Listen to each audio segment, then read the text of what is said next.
So, seeing as how I cannot at the moment, we're gonna go over here for a little bit of time and just figure this one out. So, place the laser down like that, and there you go, I figured the puzzle out. Also, there's a third hexahedron right here. We need this, actually. We really do need this. So, we're just gonna grab the jammer right now. This is actually a very important step to collecting the star in the third puzzle that's just opposite from us. If you grab that third box, then you just need to move everything up like this, but I need to hold down the button with the jammer first.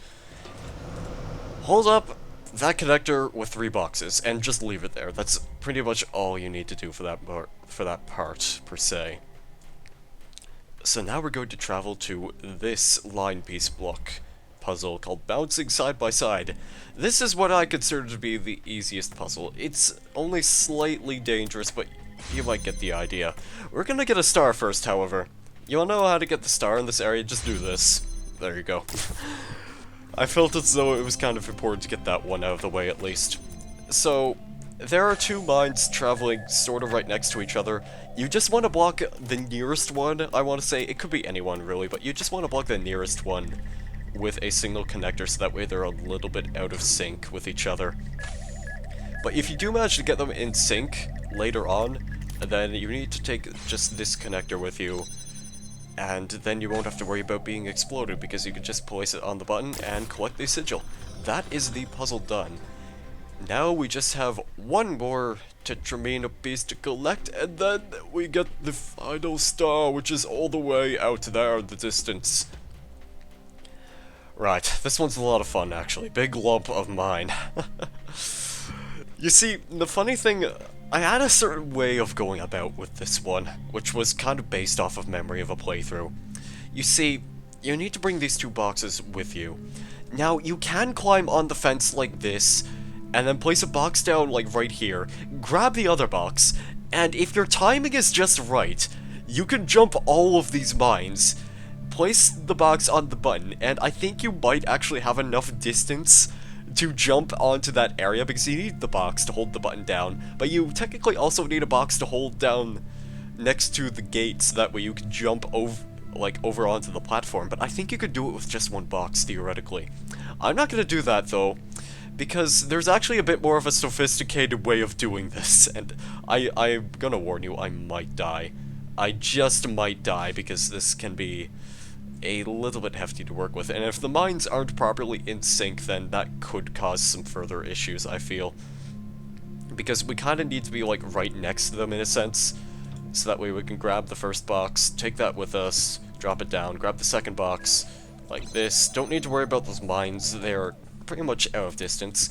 Now, here's pretty much the way you're supposed to do it, is you have to bring these boxes with you, and again, it brings in that gimmick of placing objects on top of mines, which I guess this is a pretty good example of how you could do it, so that way eventually, like in one of the previous worlds, you could just go back and apply that strategy. But I think if you time your jump just right, you might be able to get this. Yeah, like you could just barely make it up there. But it's possible. In fact, I'm gonna move this box as proof of concept to prove that I am, like, indefinitely correct on this. If I can actually jump at the right time, however, that would make all the difference in the world now that I think about it, because it's a little bit difficult to do when your keyboard is horrible like that. But yeah, you could just do that with 1 box. That's great. I guess that's technically another way you could go about with it, but hey, I like to do things the proper way. Now, here's what you technically do need for the star, however, is... Alright, I'm not going to get pushed off a second time because that was silly. Alright, maybe I am. I don't know why the game does this. It seems as though the game just likes to push you off whenever it wants. Like, I could be standing as far away as humanly possible, and the game will just push me forward, so it looks like it wants us to do this the hard way. But I don't know why, I never really had this problem before. But right now it's just like, oh, well guess what, you can't actually take this with you. Technically I can, because I just did. There you go. Now you need to take this box outside of the puzzle, like this. And the reason you take this box with you, you have to bring it all the way over to one of these infamous Egyptian structures between these 2 obelisks. I still don't know what those structures are called behind said obelisks, but it's a structure.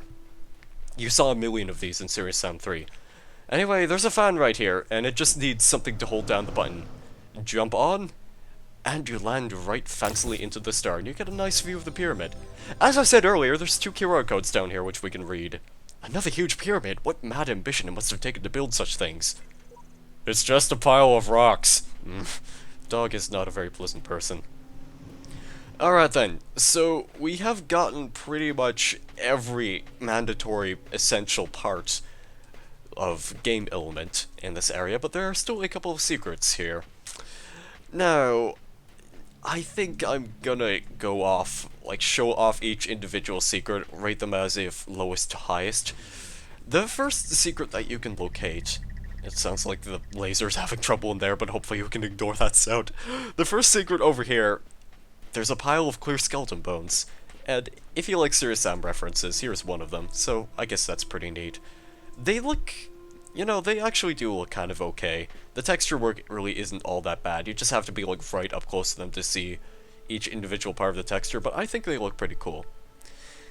So that was Easter egg number 1. Easter egg number 2 is pretty much on the opposite side, and we're gonna head straight towards that palm tree in the distance, right next to that tilted obelisk.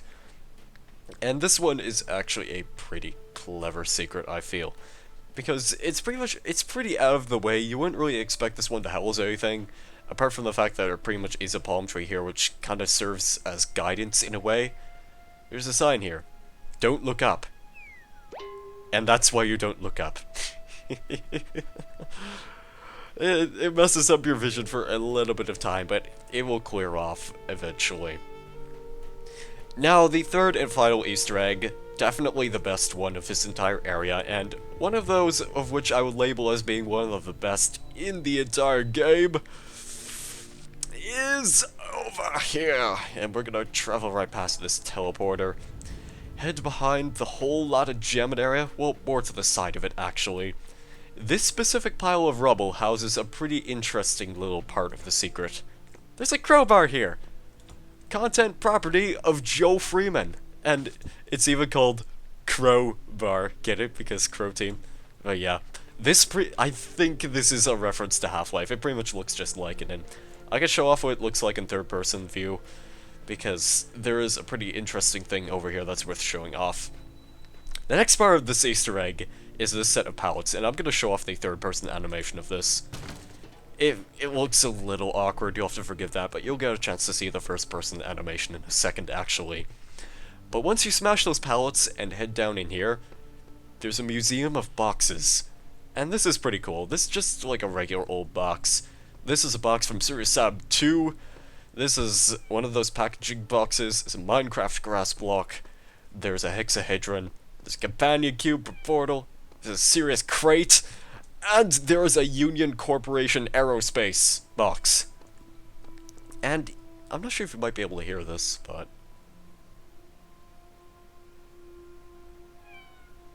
there's a sound of meowing emitting from this box. And if you break it, there's a kitty cat inside.